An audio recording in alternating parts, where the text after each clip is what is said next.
വെങ്കിടേശ സുപ്രഭാതവും ലക്ഷ്മി സഹസ്രനാമങ്ങളും കേട്ടുണരുന്ന തെരുവ്, ഉമ്മറക്കോലായിൽ അരിമാവിൽ വിരിയുന്ന കോലങ്ങൾ, ഇവയ്ക്ക് സൗന്ദര്യം പകരാൻ ദേവരഥ സംഗമവും.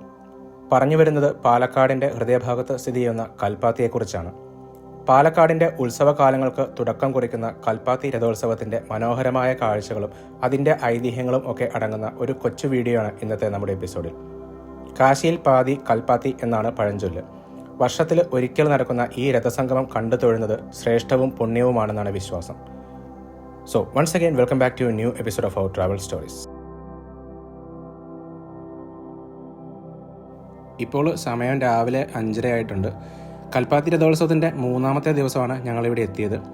ഈ ഉത്സവത്തിൻ്റെ ഏറ്റവും പ്രധാനപ്പെട്ട ചടങ്ങുകൾ നടക്കുന്നത് അവസാന ദിവസമായ 3ാമത്തെ ദിവസമാണ്. കൽപ്പാത്തിയിലെ അഗ്രഹാരങ്ങളുടെ പുലർക്കാല കാഴ്ച കാണാൻ ഒരു പ്രത്യേക ഭംഗി തന്നെയാണ്. അതുകൊണ്ടാണ് ഇത്രയും രാവിലെ ഇവിടെ വന്നത്. രഥോത്സവത്തിൻ്റെ മെയിൻ അട്രാക്ഷനായിട്ടുള്ള തേരാണ് ഈ കാണുന്നത്. രാവിലെ ആയതുകൊണ്ട് തന്നെ ഇവിടെ അധികം തിരക്കൊന്നുമില്ല. കുറച്ചുകൂടെ കഴിഞ്ഞ് കഴിഞ്ഞാൽ ഇങ്ങോട്ട് അടുക്കാൻ പോലും മേലാത്ത പോലത്തെ തിരക്കായിരിക്കും. ആദ്യത്തെ 2 ദിവസങ്ങളിലും വളരെയധികം തിരക്കുണ്ടായിരുന്നു. കേരളത്തിലെ ഉത്സവങ്ങളിൽ ഏറ്റവും വ്യത്യസ്തമായി പാലക്കാടുകാർക്ക് എന്നും അഭിമാനത്തോടെ എടുത്തു പറയാൻ പറ്റുന്ന ഒരു ഉത്സവമാണ് കൽപ്പാത്തിയിലെ രഥോത്സവം. ഉത്സവ സമയത്ത് മനോഹരമായി അലങ്കരിച്ച ഈ വലിയ രഥങ്ങൾ ഈ തെരുവുകളിലൂടെ വലിച്ചുകൊണ്ട് പോകുന്നതാണ് ഇവിടുത്തെ പ്രധാന ചടങ്ങ്. ഇവിടുത്തെ അഗ്രഹാരങ്ങളിലെ പുലർക്കാല കാഴ്ചകളിൽ ഏറ്റവും അട്രാക്ട് ചെയ്യുന്ന ഒന്നാണ് ഈ കോലമിടൽ. ഐശ്വര്യത്തിൻ്റെയും സമൃദ്ധിയുടെയും ഒക്കെ അടയാളമായിട്ട് മുറ്റത്ത് കോലം വരയ്ക്കുന്നത് സാധാരണയായി തമിഴ്നാടുകളിലൊക്കെ നമ്മൾ ധാരാളമായി കാണുന്നതാണ്. ആ ഒരു കാഴ്ച അതേ ഭംഗിയോടുകൂടി ഇവിടെയും കാണാൻ പറ്റും. രാവിലെ ആൾക്കാരൊക്കെ അത്യാവശ്യം വന്നു തുടങ്ങിയിട്ടുണ്ട്. ഇനി അങ്ങോട്ട് ഏതായാലും നല്ല തിരക്ക് തന്നെയാണ് പ്രതീക്ഷിക്കുന്നത്. ഇന്നത്തെ ഇവിടുത്തെ പ്രധാനപ്പെട്ട പരിപാടികളൊക്കെ രാവിലെ ഒരു 10 മണിയോട് കൂടിയാണ് ആരംഭിക്കുന്നതാണ് ഇവിടുത്തെ ആൾക്കാർ പറഞ്ഞത്. ഏതായാലും അതിനു മുമ്പ് രാവിലത്തെ ബ്രേക്ക്ഫാസ്റ്റ് കഴിക്കാനായിട്ട് വീണ്ടും പാലക്കാട് ടൗണിലേക്ക് തിരിച്ചു പോകുന്ന വഴിയാണ്.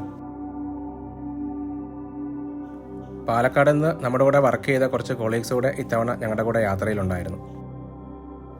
പാലക്കാട് വന്നു കഴിഞ്ഞാൽ മനോഹരമായ കാഴ്ചകളൊക്കെ കാണുന്നതിനോടൊപ്പം തന്നെ ഒരുപാട് ഫുഡ് ഐറ്റംസും ട്രൈ ചെയ്യാൻ പറ്റിയ ഒരുപാട് സ്പോട്ടുകൾ ഇവിടെയുണ്ട്.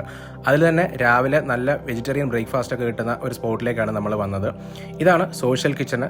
ഇതിൻ്റെ 2-3 ബ്രാഞ്ചസ് ഇവിടെ ഉണ്ടെങ്കിലും വിക്ടോറിയ കോളേജിനടുത്തുള്ള ഈ ഒരു സോഷ്യൽ കിച്ചണാണ് ഇവിടുത്തെ ഏറ്റവും ഫേമസ്. ഇത്രയും നീറ്റ് ആൻഡ് ക്ലീൻ ആയിട്ട് ഒരുപാട് വെജിറ്റേറിയൻ ഐറ്റംസ് സെർവ് ചെയ്യുന്ന ഒരു ഹോട്ടലൊന്നും ഈ ഒരു ഏരിയയിൽ തന്നെ വേറെ ഉണ്ടെന്ന് തോന്നുന്നില്ല. നിങ്ങൾ കൽപ്പാത്തിയിൽ വരുന്നുണ്ടെങ്കിൽ ഇവിടുത്തെ ബ്രേക്ക്ഫാസ്റ്റ് മസ്റ്റായിട്ടൊന്ന് ട്രൈ ചെയ്യണം. അങ്ങനെ ബ്രേക്ക്ഫാസ്റ്റ് ഒക്കെ കഴിഞ്ഞിട്ട് വീണ്ടും കൽപ്പാത്തിയിലേക്ക് തിരിച്ചു വന്നിരിക്കുകയാണ്. കൽപ്പാത്തി രഥോത്സവം എന്നൊക്കെ എല്ലാവരും കേട്ടിട്ടുണ്ടെങ്കിലും ഇവിടെ ശരിക്കും എന്താണ് നടക്കുന്നതെന്നും ഇവിടുത്തെ ഉത്സവത്തിൻ്റെ ഐതിഹ്യം എന്താണെന്നും ഒരുപക്ഷെ എല്ലാവർക്കും അറിയില്ലായിരിക്കും. കേരളത്തിൻ്റെ നെല്ലറയായ പാലക്കാടിൻ്റെ ഉത്സവകാലം തുടങ്ങുന്നത് കൽപ്പാത്തി രഥോത്സവത്തോടെയാണ്. ശ്രീ വിശാലാക്ഷി സമേത ശ്രീ വിശ്വനാഥ സ്വാമി ശിവപാർവതി ക്ഷേത്രത്തിലാണ് രഥോത്സവം നടക്കുന്നത്. ഭാരതപ്പുഴയുടെ കൈവഴിയായ കൽപ്പാത്തി പുഴയുടെ തീരത്താണ് 700 വർഷത്തോളം പഴക്കമുള്ള ഈ ഒരു ക്ഷേത്രം സ്ഥിതി ചെയ്യുന്നത്. നോർത്ത് ഇന്ത്യയിലെ വാരണാസിയിലെ ഏറ്റവും പ്രശസ്തമായ കാശി വിശ്വനാഥ ക്ഷേത്രവുമായുള്ള സാമ്യം കാരണം കാശിയിൽ പാതി കൽപ്പാത്തി എന്നൊരു പഴഞ്ചൊല്ല് തന്നെയുണ്ട്. അതുകൊണ്ട് തന്നെ ഇതിനെ ദക്ഷിണ കാശി എന്നും തെക്കിൻ്റെ വാരണാസി എന്നും ഒക്കെ പറയാറുണ്ട്. മലബാർ ദേവസ്വം ബോർഡിന്റെ കീഴിലാണ് നിലവിലെ ഈ ക്ഷേത്രമുള്ളത്.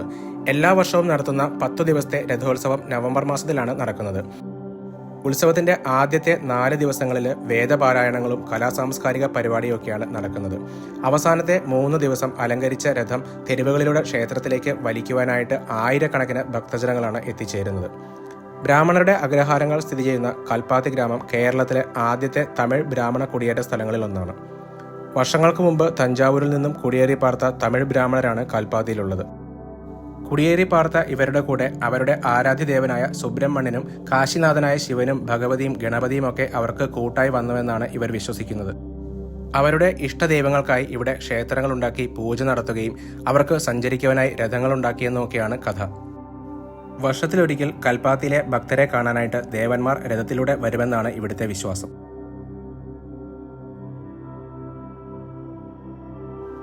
ഇവിടെ പ്രധാനമായിട്ടുള്ള 4 ക്ഷേത്രങ്ങളാണ് മൊത്തത്തിലുള്ളത്.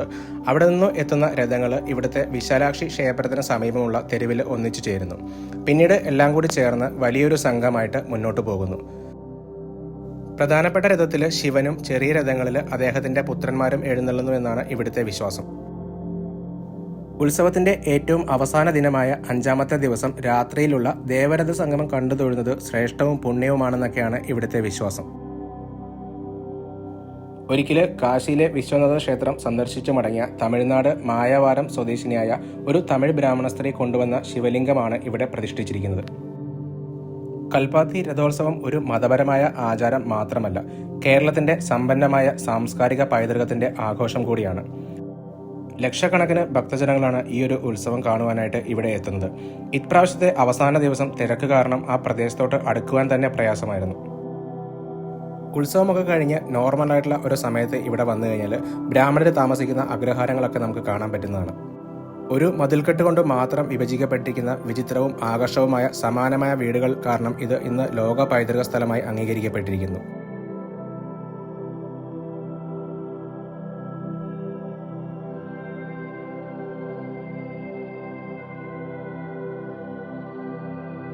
രഥം വലിക്കുന്ന സമയത്ത് ഇതുപോലെ ആനകളെയൊക്കെ കൊണ്ടുവന്നിട്ട് അത് തള്ളി നീക്കുന്ന കാഴ്ചകളൊക്കെ ഇവിടെ വന്നു കഴിഞ്ഞാൽ കാണാൻ സാധിക്കും. ഇത്തവണത്തെ കൽപ്പാത്തി രഥോത്സവത്തിന് പതിവിലും കൂടുതൽ തിരക്കായിരുന്നു ഇവിടെ അനുഭവപ്പെട്ടത്.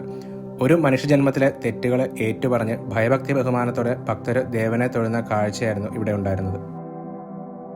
അങ്ങനെ പാലക്കാടിന്റെ ചൂടിൽ നിന്നും രക്ഷ നേടാനായിട്ട് ഒരു മസാല സോഡയൊക്കെ കുടിച്ചിട്ട് ഞങ്ങൾ ഇന്നത്തെ ഈ ഒരു എപ്പിസോഡ് ഇവിടെ അവസാനിപ്പിക്കുകയാണ്.